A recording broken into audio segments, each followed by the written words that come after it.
Because as women in leadership, we can only lead and elevate the performance of others if we're able to create a space where they can uplift themselves and step into their own power. And the only way that we can do that is if we're self-leading. Because if we're trying to lead or coach others just by telling them or giving them good advice, but not doing the work on ourselves, then it won't resonate for them. They won't trust it, and they'll think it's great information, but they won't do anything with it for themselves. So leading self always first, yeah? About 5 years ago, I was conducting or facilitating women's circles, and they were beautiful programs, 5 and 7 week programs. So really short but intense programs. And we would come together, do meditations, group meditations, activities, reflections, deep sharing. And there was a lot of powerful transformation through those programs.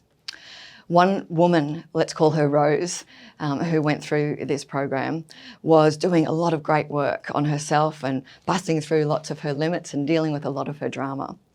Well, one of the things that kept coming up for her was her relationship with her ex-husband. Obviously, they wanted to parent as well as they could for their son, but they didn't really get along or see eye to eye with each other.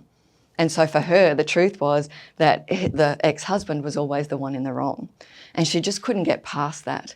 And there was a quality of her tone of voice, and we'll talk about that, and her language that happened when she was talking about him that was different to when she was talking about anything else. But she couldn't see it for herself.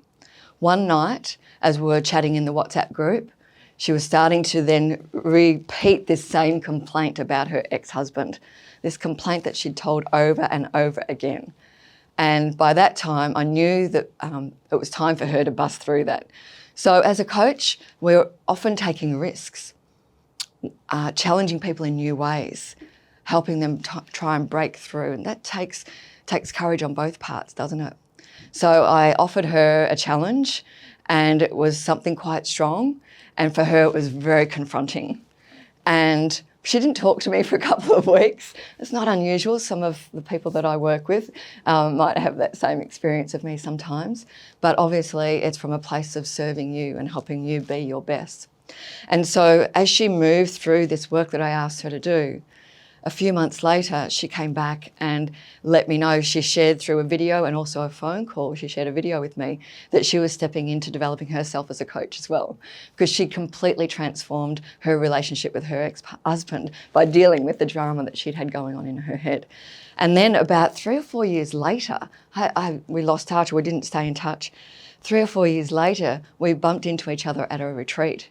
And she came up to me and gave me the biggest hug and told me how the work that she'd done had completely transformed her life, and now how she was helping others transform theirs, all because she was willing to deal with her drama.